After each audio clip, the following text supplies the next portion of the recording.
me take your time and to say a special good morning to those of you listening to Classic Radio 105.5, 105.9. Say good morning also to those of you viewing GBN TV, whether you're viewing Channel 7, Channel 11, Channel 20. Good morning. Welcome. It's To The Point.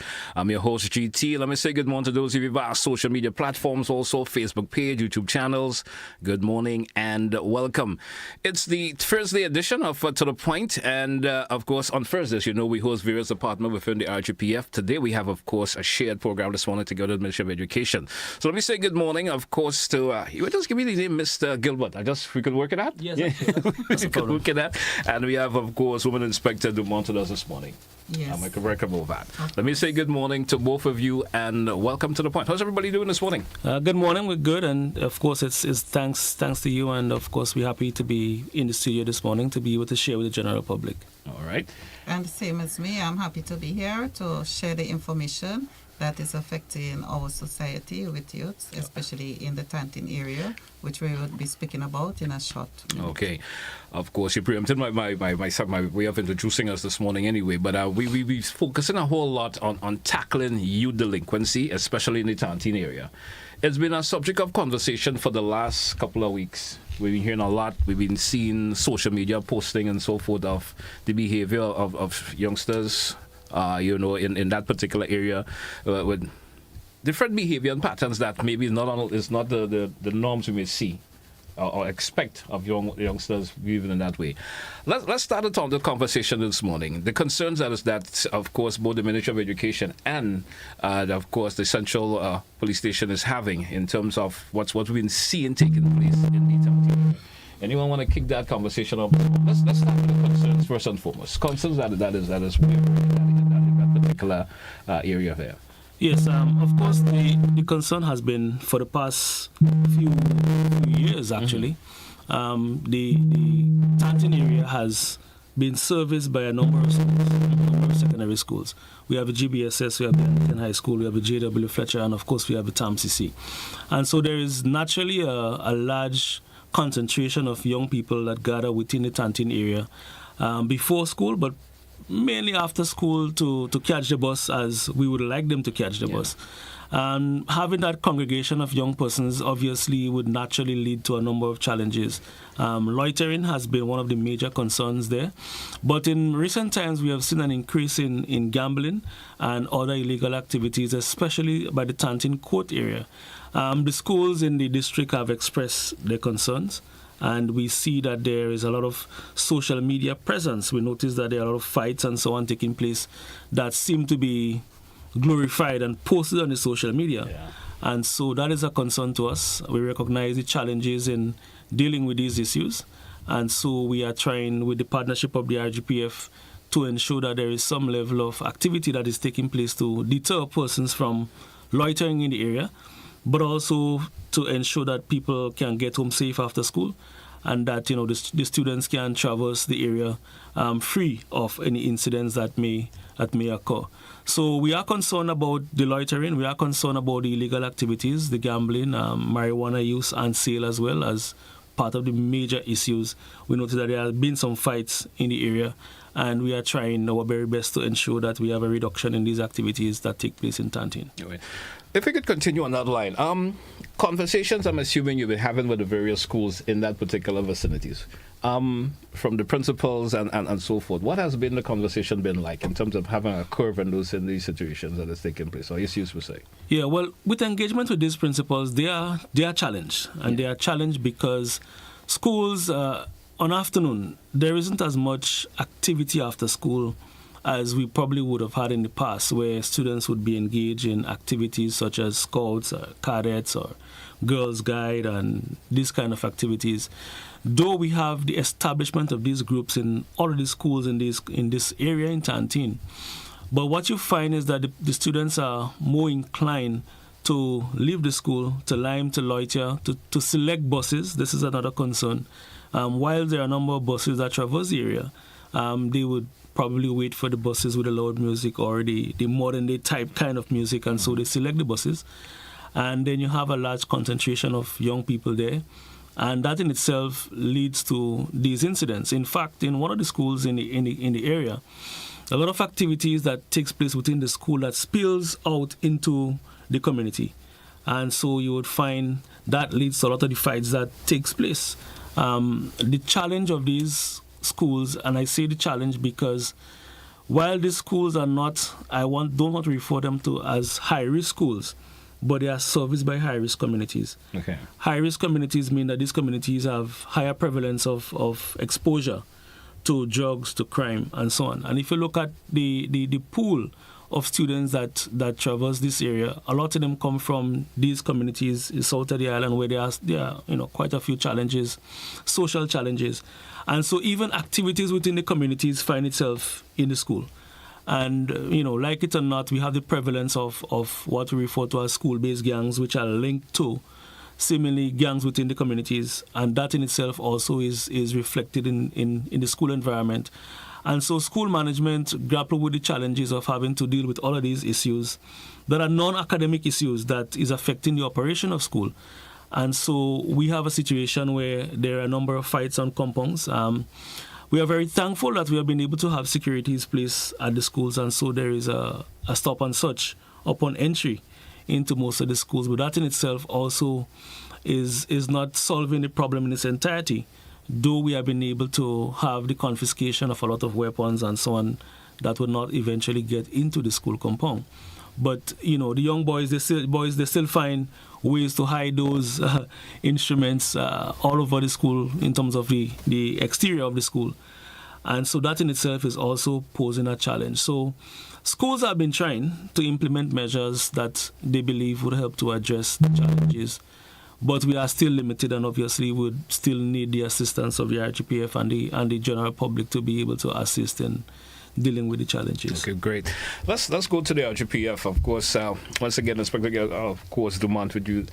Let's talk a wee bit about the concern that is by the RGPF in terms of what we've seen taking place in the Tantine area and the plans of the RGPF to deal with such issues. Let's direct that mic a little bit so we can have that taken care of. Yes. Yes. So some of the concerns that the RGPF is having is that of loitering, as was spoken to by the speaker. Loitering is a big problem for the police. We know it's an offense, and once the students start loitering within the area, it has other offenses comes with it, as we say, the gambling, the fighting, sexual offenses, and other illegal activities that they would get involved in. So it is a concern for us as police officers. So what we have in place is to ensure we have put in place a patrol, morning patrol, afternoon patrol, like after school, there is a patrol. So within the school calling hours, like after school calls on morning, we send out a patrol in the Tantine area so that the other students who are not in school, they would get into the school. So that's the plan that the RGPF have with dealing with some of the loitering within the Tantine area. He spoke of the fighting. Yes, there are a lot of fights taking place within the Tantine area. We have to respond to the fight. We know sometimes they are armed with offensive weapons. I speak of knives, whether cutlasses,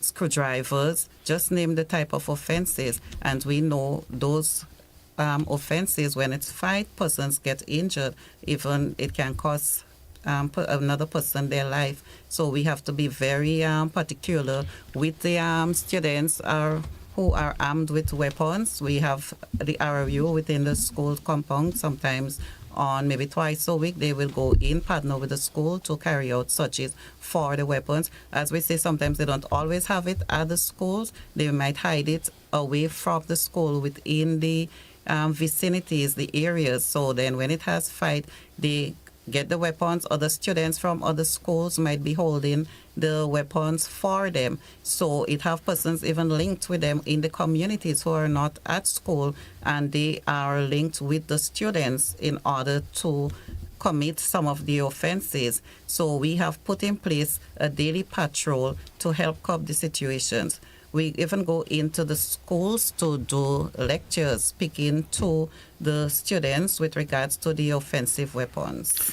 Tell me also, from the feedback you've been giving with the patrols and so forth that's been taken, what sort of feedback have you been getting? Have you seen a curve, in these incidents since the patrols have started taking place, or any other issue of that nature? Have you seen a curve? Since it started, yes, there is I should say it is a little bit less. So there's a little downward trend in terms of it. Of course, yes, a little bit more downward trend. All right.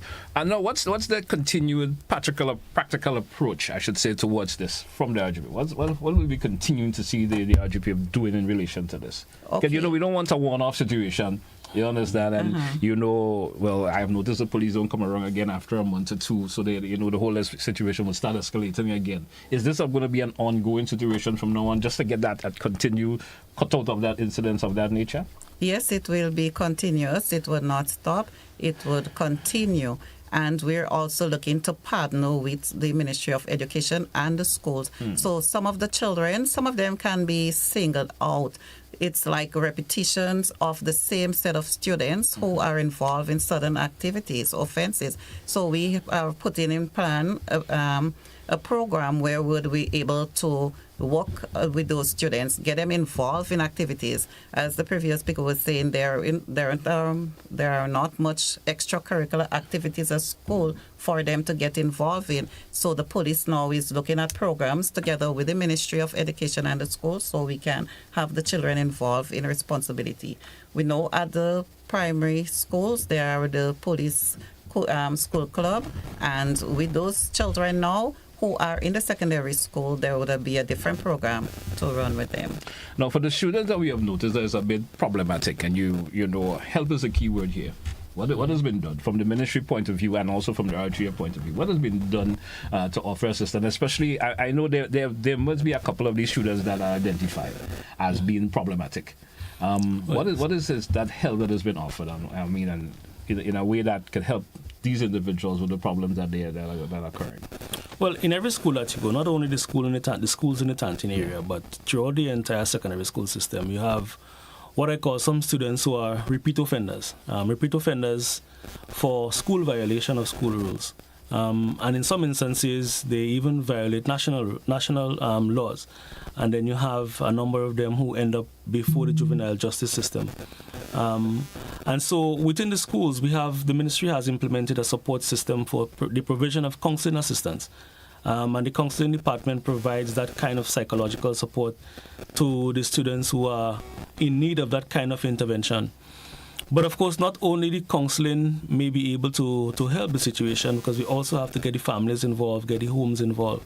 And so we have been doing a number of home visits with the support of the truancy / officers who are responsible for school attendance. And they have been visiting the homes of the children who have these challenges.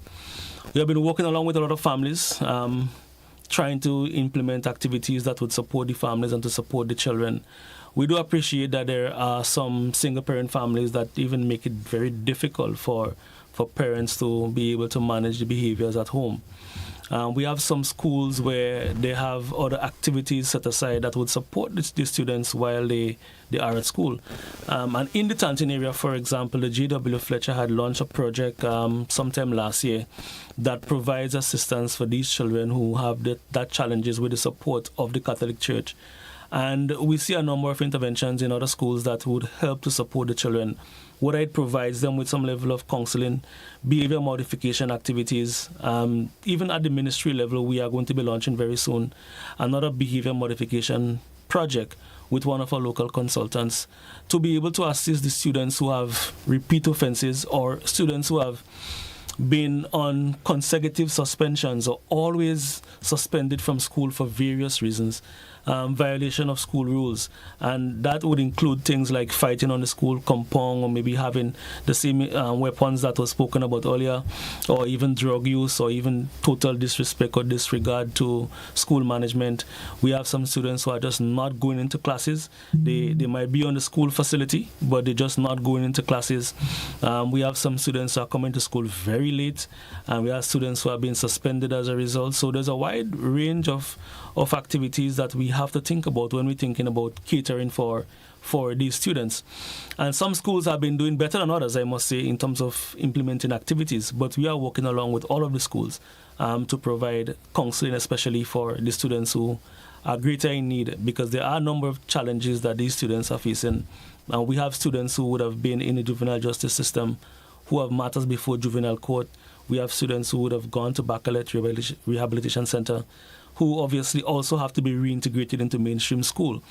And that in itself is a challenge because, of course, when these juveniles spend time at Bacalet and they interact with other young people who are in that similar kind of category, sometimes the interventions at Bacalet would help, and there are times when it further complicates the individuals. And so when these young persons return to the school environment, that in itself creates a problem and a challenge for school management, and they also sometimes influence other students in negative behaviors. So there's a lot happening within the schools that we have to think about and provide the support for. The resources are limited. The ministry try to ensure that secondary schools has an assigned counselor, and that is based at the school to provide the counseling support that is required. Some schools in the Tantin area have more than one counselor based on the school population to be able to provide that kind of service. But there is still more that can be done to provide for these students. Of course, law enforcement and the RGPF have been doing whatever they can to try to assist. They have been doing the patrols at the school. They have been speaking to the students at the PTA. They have been coming into the schools. We see the implementation of the securities at schools. That in itself has also assisted, but there's things that still can be done to support the students. All right. We drew for a break. Let's say we come back. When we come back, I want us to get a little bit and go a little bit in depth into the possible causes of what we've been seeing taking place, and schools. We could probably come up with some answers to what we think are the possible causes when we come back. Stay with us, folks. It's To The Point, Classic Radio, GBN TV. We'll be right back after the break. Don't touch it out. Looking to shop online from your favorite store like Amazon and Shein? Grenada, are you looking for locally made jewelries, bags, arts and crafts, paintings, vegetables, food, and much more? Then come on down on Saturday, March 29th to the GIDC SIEP Expo from 10 a.m. to 7 p.m. at the Camahan Park, Grandin, St. George. It will be an all-day event with fun activities for the kids, face painting, bouncy castle, live band, and local artists. Come out and support our entrepreneurs. View it, like it, buy it. Support local. Whether you're a culinary expert like me, okay, I'm joking, I'm not an expert, I'm a novice, or a novice like me, we have the products for you to assist you on your culinary journey. Let us start with the seasoning. This is the foundation. This is where you start. So we have our small sachets here. As you can see, we have chicken, we have fish, we have all-purpose, we have to flavor the pot. Various sizes. We have the shakers here in 125 gram as well in the same flavors. And if you want a larger format, we have it in the 200 gram. Remember, these things will be available at the GBN Maggie King of the Grill, and they're also available at your favorite store or supermarket nationwide.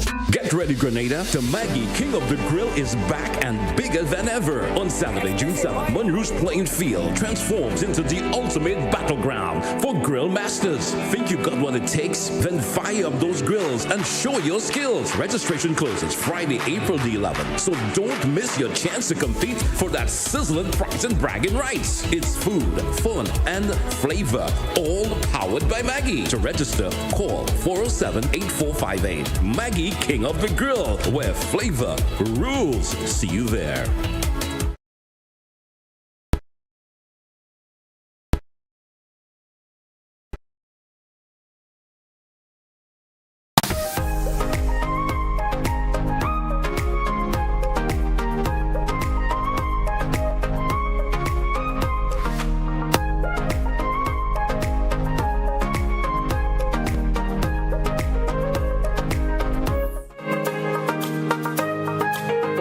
Welcome back, listeners. Welcome back, viewers, to The Point for today, Thursday, the 27th day of March. And, of course, with us this morning, representing the, Ministry of Education, we have Mr. Gilbert, and, of course, we have Inspector Dumont with us representing the Central Police Department with us this morning. And we're talking youth delinquency, especially within the Tantin area. That's been our main focus. But, there's delinquency taking place all around the island in terms of students these days. But our main focus is in that area this morning. Before the break, I didn't mention, I want us to speak about some of the possible causes from a ministry point of view and also from the RGPF point of view, some of the possible causes that we may have identified. We did mention a couple of them in previously, but also focus a wee bit on the possible causes of this particular issue that we are experiencing. Someone may say, well, who's to be blamed for this in what we're seeing taking place? These days in terms of the behavior of youngsters, even in and out of school time, within the school time and out of the school time, the possible, causes. Well, let's hear from you in relation to that. Okay. All right. Yes. So some of the possible causes, which I think might be causing the children to be in the Tantin area, could be a form of literacy from some of them. Because having conversation with some of the students, you realize that the level of education is not really where it should be. So with that, there is a stigma of them, maybe the forms they are in with the competition from other children, so that they feel like, look, they doesn't want to be in school. So that's one of the issues. Another issue might be they doesn't want to be at the school where they are in, so they prefer not to go to the school. They want to hang around in Tantin, and some of them wants to be there too because they have other agenda, I should say. What their intention, maybe to fight, maybe to group together, to prepare themselves for whatever they want to do. As we say, some of the causes, they want to gamble, so they want monies to buy stuff. So they stay within the area, sell drugs, get involved in illegal activities, because we know some of them are being used by the drug users and pushers out there. So some of them, I would say, are used as peddlers. So those children would remain within those environment when they should be in school. So those are some of the possible causes. Some of them, again, wants to be with girls. That's the time they would use where they can find themselves in abandoned places or go wherever else they need to go. So that's some of the causes that we are picking up as law enforcement. You speak something that sort of grabbed my mind a wee bit. You talk about illiteracy, but should that be identified within the schools, if that is a possible cause for the students behaving in that particular manner, and probably offer them the assistance that they need so that it wouldn't get to the level that it's got that. Your take on that, Mr. Gilbert? Yeah, I think obviously within the school system there are going to be children who cannot cope with the academic load of the school, and therefore schools need to provide the opportunities for the children based on their desire, based on their natural skill set and inclination. And so not every child would be in the academic stream, and there are going to be children who are not inclined to the load of the academics and would be more inclined to skills, for example. And when we look at what is offered at the schools within the area, whilst there might be a very wide area of academics to choose from, the skill areas are a little bit more limited in these schools in the Tantin area. And that may lead to students having disinterest in school. And also the literacy issue that was mentioned can be a factor for students becoming disruptive if they are unable to cope with the material that is provided. Schools in itself try to provide support for the students who have literacy, numeracy challenges. Most of the schools have qualified teachers who can support and address the issue of literacy.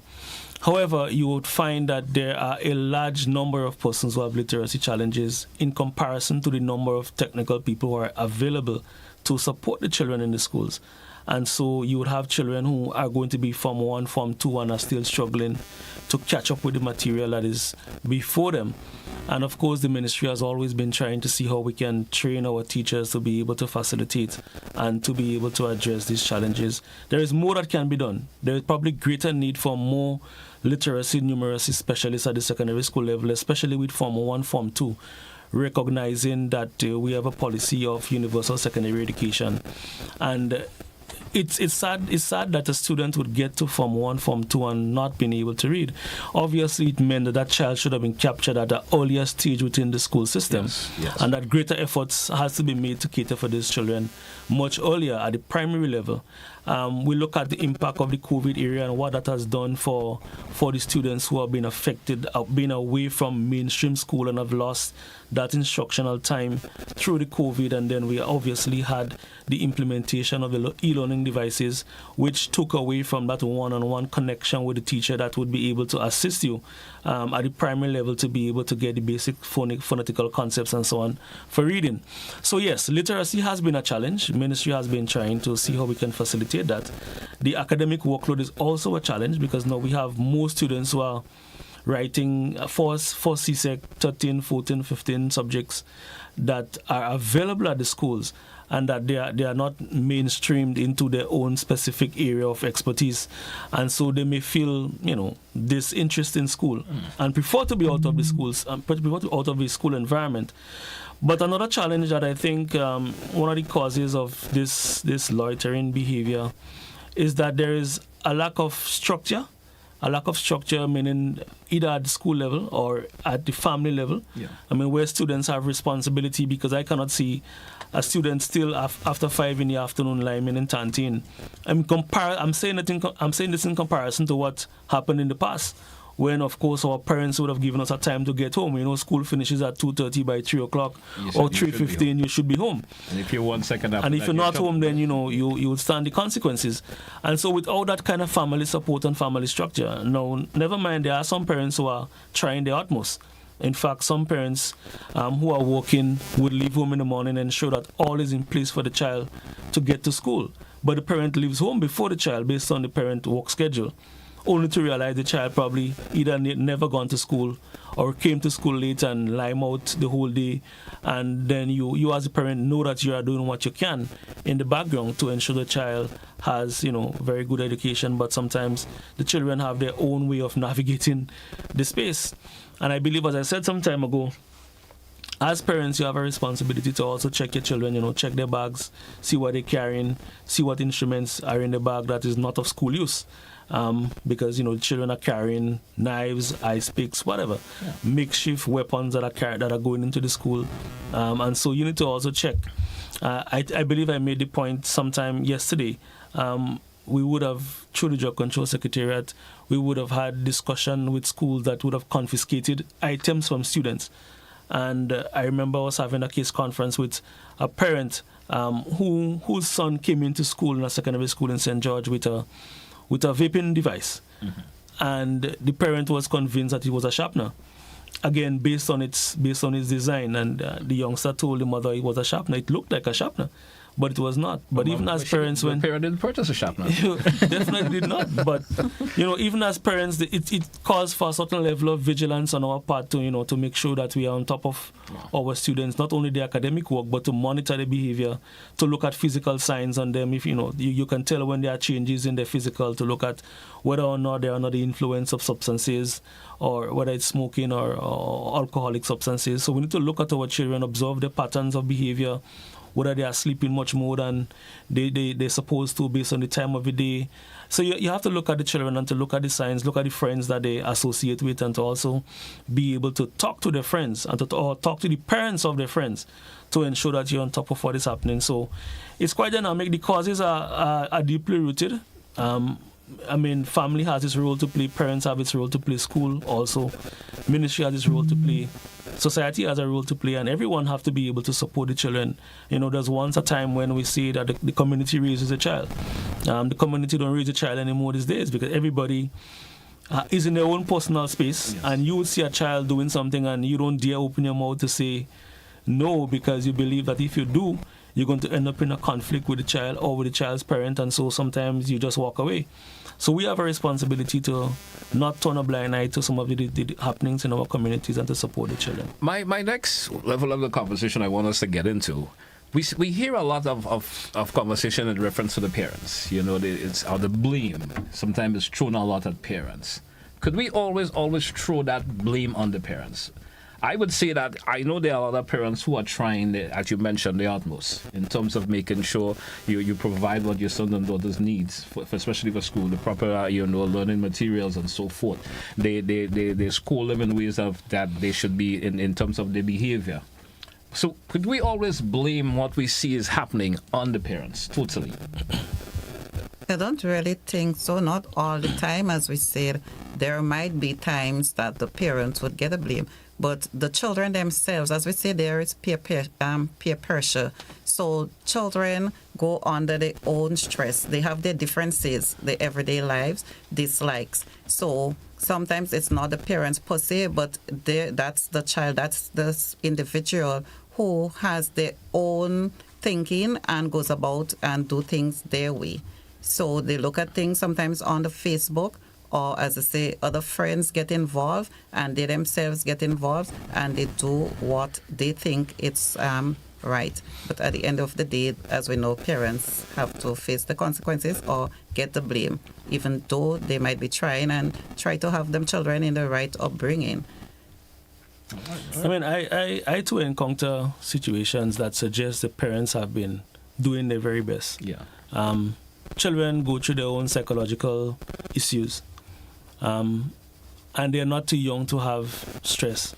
And we see what has happened in recent times where students have taken their lives because they would have been going through something that probably never was addressed or never discussed, or we didn't see the level of severity that the situation was actually calling for. And so we need to be mindful that even as young as they are, they too have their own challenges and distresses and pressures from their peers. And that's why ministry has been trying to provide all of the counseling support that they have been doing to support the children who have been having those psychological challenges. And then you have some parents who have been making every effort, and then you have the breakdown in families. We talk a lot about single-parent families. We talk a lot about women who are trying to run their households, trying to get to work, trying to provide for the family. And then we have the influence of other adults who may influence other youngsters to get involved in drugs or drug use or drug selling or pushing, as the officer would have indicated. So you cannot solely place the blame squarely at the feet of the parents. I mean, they have a responsibility to ensure that their child is educated.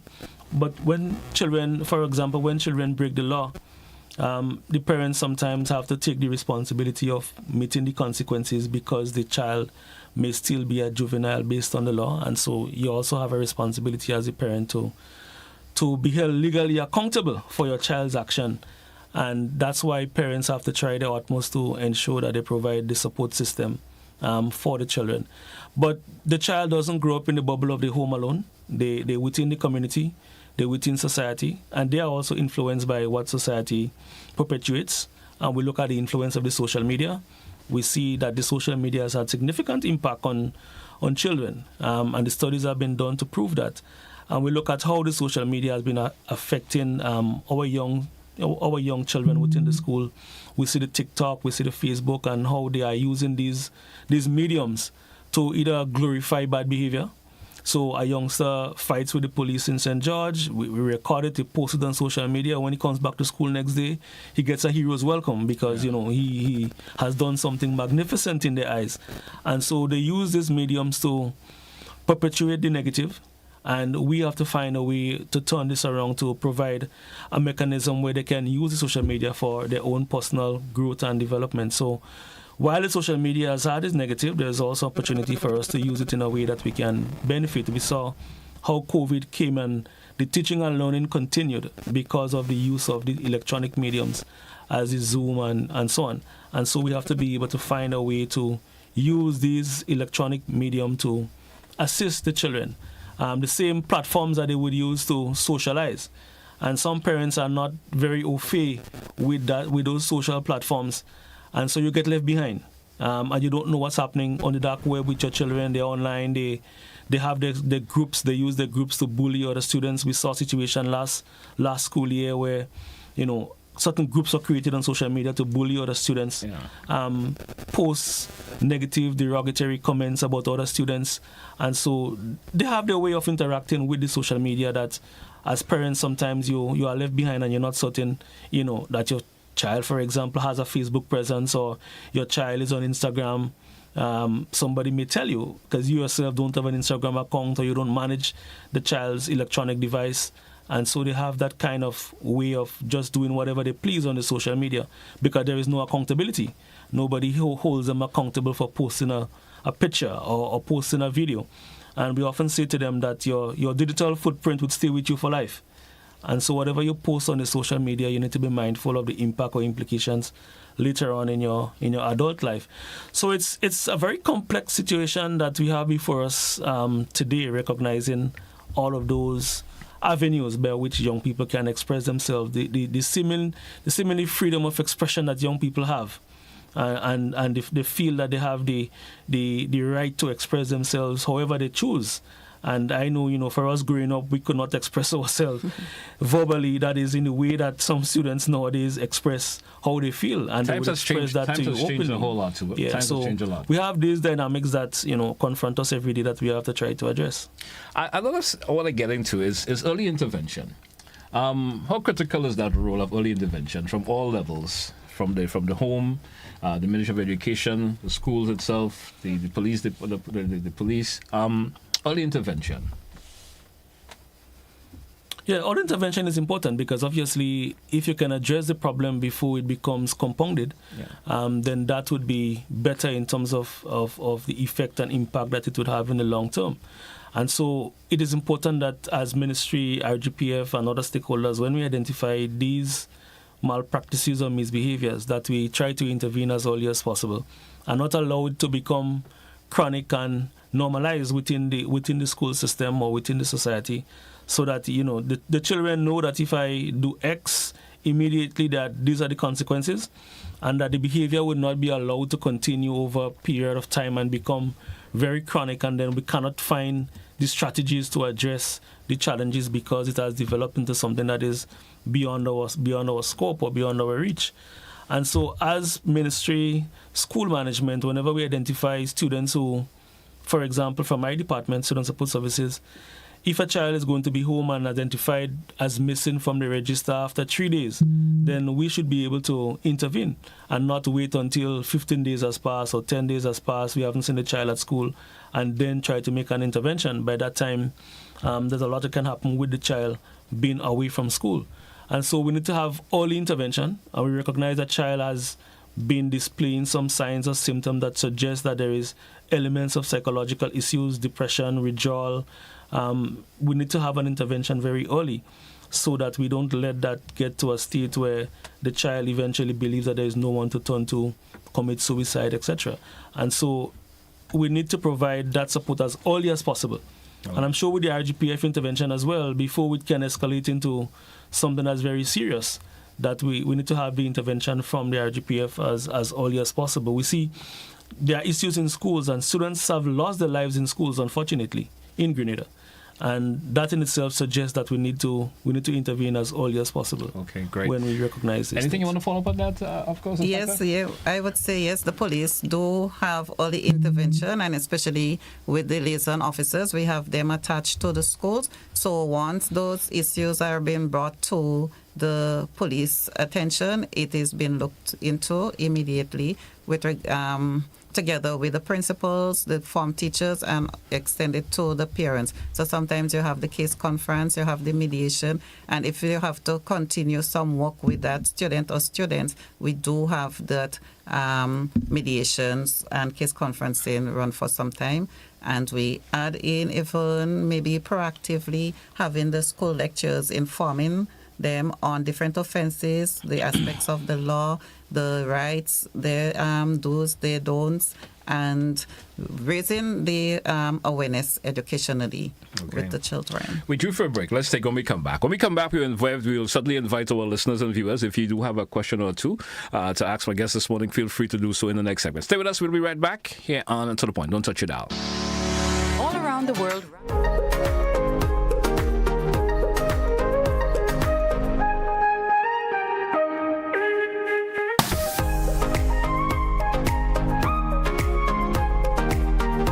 Grenada, are you looking for locally made jewelries, bags, arts and crafts, paintings, vegetables, food, and much more? Then come on down on Saturday, March 29th to the GIDC SIEP Expo from 10 a.m. to 7 p.m. at the Camahan Park, Grandin, St. George. It will be an all-day event with fun activities for the kids, face painting, bouncy castle, live band, and local artists. Come out and support our entrepreneurs. View Do it, like it, buy it. Support local. One venue, 3 cars, $35,000 in cash. Ladies and gentlemen, this is the big one, because on Saturday, May 3rd from 6 p.m., get set for the biggest event for 2025, the massive Cars and Cash Mega Bingo at the National Stadium. You can win 3 mint-condition cars, a Suzuki Ignis, a Suzuki Swift Sports, and a Honda Vezel Plus. But wait, that's not all. You can also win $35,000 in cash. Whoa, is this real? Yes, it is. 3 cars plus $35,000 in cash. Tickets are $60 for one or $100 for two. This will definitely be the event for 2025. Don't miss the massive Cars and Cash Mega Bingo. Saturday, May 3rd at the National Stadium. Brought to you by Karim. It's the way we play. Tracksuit, water bottle, sneakers. It's time. Let's get ready to join us on the road this year for Quad Bank's annual Pump It Up Family Fun Walk. Tell your family and friends, and let's get moving towards a healthier lifestyle. Carry a coup. Come out in your numbers on Sunday, April 6th from 4 p.m. as we pump it up from Alexis Food Store's car park to the Hillsborough Tennis Court. On Sunday, May 4th, the action is on the mainland. We're hitting the road at 4 p.m. from Monrouge Playing Field to the Kirani James Athletic Stadium. Registration ends on May 2nd or while stocks last. So get your packages today. Individual packages cost $20. For groups of 3 or more, packages cost $15 each. Proceeds go towards the Princess Royal Hospital in Carriacou. Visit our website for more details. See you on the road for Welcome home.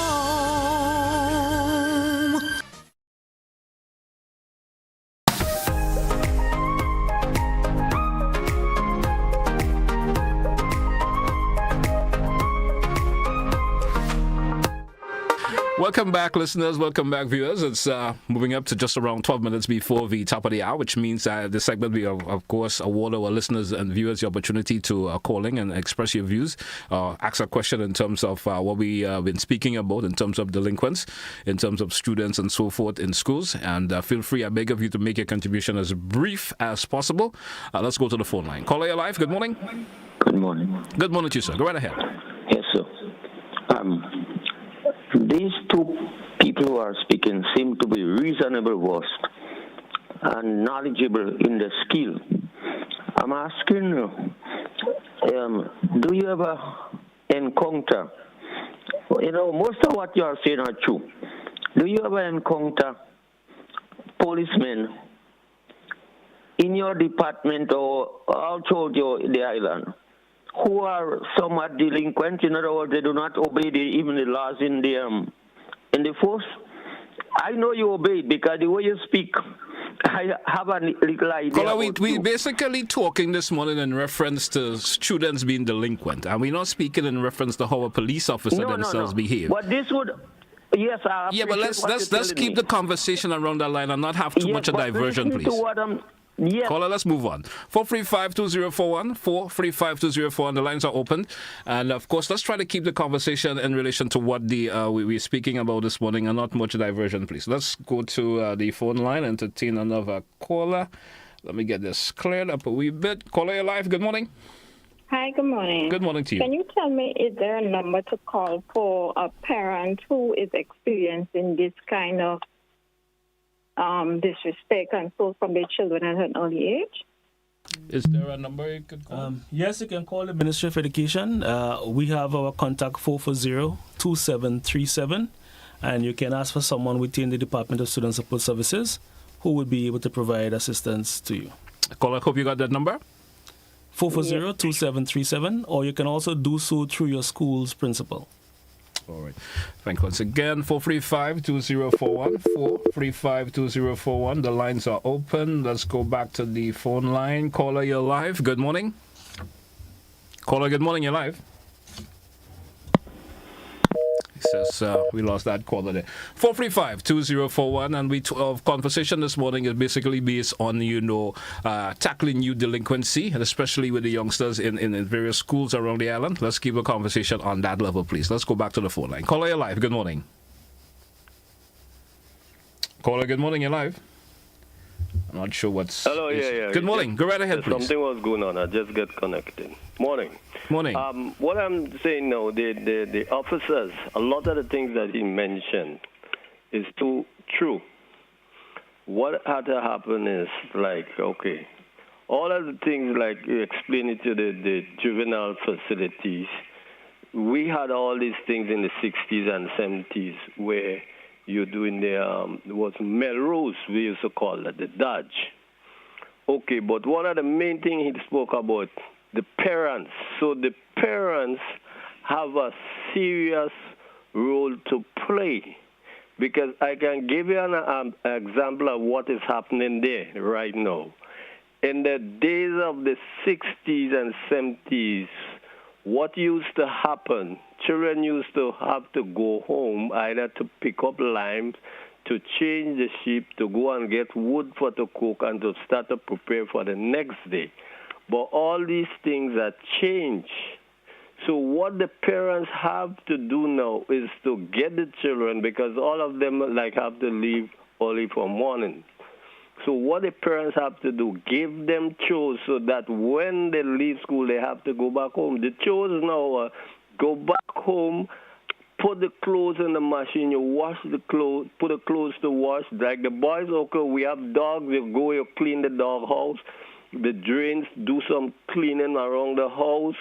And all these, they have a lot of chores that they could send them back, make them go back home and do it. And a lot of these things is not happening. Everybody is giving money to them to spend. So you have to create the card. They may have two cars. They then go to work with the two cars. So they wash when you go home and wash the car. When you're leaving school, call me. When you reach home, call me.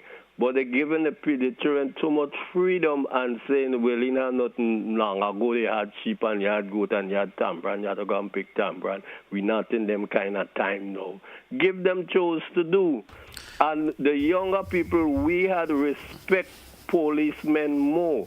We used to say we're afraid of police. Of course, you respect them. You hear as a policeman, you start getting your act in order. When you see them in the uniform, you get in your act together. But now, young people, they say, I'll just say a police is a police, that's a target. They're ready to juke at them. All right. So it's a lot of problems. Thank you, caller. Thank you. Thanks a lot. 435-2041. I mean, the caller that speak, especially in terms of the respect aspect of these days in terms of youngsters, seem to not be, afraid of anyone. And showed limited respect, especially when it comes to, law enforcement and so forth. Let's take another caller. Caller, you're live. Good morning. A pleasant good morning to you. I have been listening to most of the conversation. My question is, children who go to secondary school, do they go on merit? The reason why I'm asking this question is I've heard that the children who do common entrance, and that's from the government side, everybody just going into secondary school, and I think that this is the biggest mistake that could ever be made. That if the children go to secondary school on merit, you would not have all of these problems in school, because it's a very, very complex situation. That's my reason for asking. Could anybody answer that question for me, please? Okay, caller, thank you. Let's see if anyone responds to that. Yeah, of course, there is a policy for universal secondary education, which suggests that everybody have access to universal education. And access does not mean that once you get to CPA that you automatically should go on to secondary. Access means that you have the potential to, and you have the avenues to be able to move on to secondary. There is no policy that suggests a child cannot be detained in grade 5 or in grade 6 because they have not ascertained or they have not gotten the basic competencies that are required to move on to the next level. We have had a number of students who have been retained at various grade levels throughout the school system. And of course, there are some parents who are very supportive when the child has to be retained because of the lack of competence. And we also have some parents who prefer to have their children move on, irrespective of not having the respective competencies that are required. So universal secondary education means that its access is there for every student once the student has made the basic competencies. But of course, if the child is below the standard level, that child can also be retained at the primary level until they are able to get the competencies required to move on. Okay, great. We do have another caller. Caller, you're live. Go right ahead, please. Good morning, G. Good morning to you. Yes. No, I don't support this last caller. I believe everybody deserves a chance. I believe the problem lies in the primary school system. So, I think the Education Act says that I think about 20 to 25 children per class. Now, we have 2 teachers in a primary school teaching roughly about 10 children per class. So how come a child can leave primary school and cannot read and write? Something is wrong with that system in the primary school. My suggestion is that the principals in the primary school need to pay attention to the classroom. They need to go in there now and then and teach a class and see what the teachers are doing. And secondly, they need to let teachers plan the exams for different classrooms. Because what teachers normally do is that they will plan their work, what they know the children can do. So hence that the children are going to pass. Not many children writing or they don't know anything at all. They only plan the work what the children could do. So you need to have other teachers in other grades plan work for other teachers in other grades. So then you have a better picture of the school is doing. So this is where we have to go. When a child is primary school and go to secondary school and get Form 1, you have these bigger children bullying them from day one and put them how they want. So we need to control that when they enter secondary school, because what happens is that the bigger children in secondary school go into that form and spoil the children at the early stage and make them become bullies at the early stage. We need to stop that. Bam, bam, bam. So the problem lies, I believe, personally in the primary school. How do a child in primary school and can read and write and go to secondary school? Something is wrong with that. Thank you, caller. Thank you very much. Thank you very much. Any response to the caller? Well, I mean, the caller is speaking about a situation that is very common within our school system, where there are students who would be at Form 1 or Form 2 and have difficulty reading and writing. And definitely, as I said before, we need to address some of the challenges at the primary level, because I don't think that it's fair to the secondary school teachers to have a child at Form 1 or Form 2 being unable to read and write. So the basic competencies that are required for literacy and numeracy has to be addressed at an earlier stage within the primary school. You have minimum competency examinations at primary school grades 2 and grade 4, which would test the students' readiness for competency at grade 6 level, a CPA. And so once we have identified, even at grade 2 level, through the minimum competency, that children have certain deficiencies, then the school management need to plan appropriately to provide instructional opportunities for the students to be able to alleviate those problems. And I think that's where we need greater intervention after we would have had those minimum competency examination, that we need to plan and execute better for the children who have challenges. All right, we do have another caller. Caller via WhatsApp. Good morning, you're live. Yes, good morning. Good morning to you. You know something, this thought come to me that as the children go to school, even before they go to school in the morning, we as parents should be checking them out, seeing if they're okay, asking them what is going on with them, if everything is all right with them before they leave the home. Search them, ask them questions. What is their problem? Because we are tired of seeing these things with this suicide thing. And not only in the school, even in the workplaces. Friends should find out, are you okay this morning? How things are with you? To see what is really going on. Sometimes they might want to share. But we have to encourage people, because it's only when you put your trust in God and we need to pray for our children, pray for our nation, pray for our workplaces, that God's presence would come in and take control over the situations. Because sometimes a child come in the school, you do not know what is their situation, and every child should come in and they should ask in them in a class or in the setting, are you okay this morning? What are your needs? What is going on with you? And sometimes a child might be able to freely say, while some mightn't say. And some of them, you don't hear they say something, but go to them as the parents, the principal, the teachers. Caller, we want to thank you for your contribution, caller, but we're a bit strapped for time and certainly appreciate your contribution this morning. We'll take our final call and then we get some closing remarks. Caller, you're live. Good morning. Good morning. Good morning to you, sir. Good morning to the police officer and the teacher. Yes, a lot of what is being said is true, but you have a lot of children that cannot be controlled in this time around. Children making children, and children cannot control children. So we have a lot. The teachers have it hell. The police have it hell with the children. I personally was attached to schools, and I can tell you, some of the children in the school are not easy to bear with at this time. Children that just leave primary school and go to secondary school, they are tough to deal with. And we have to, some parents don't want you to speak to the children, but we have to put in some more strenuous laws and regulation.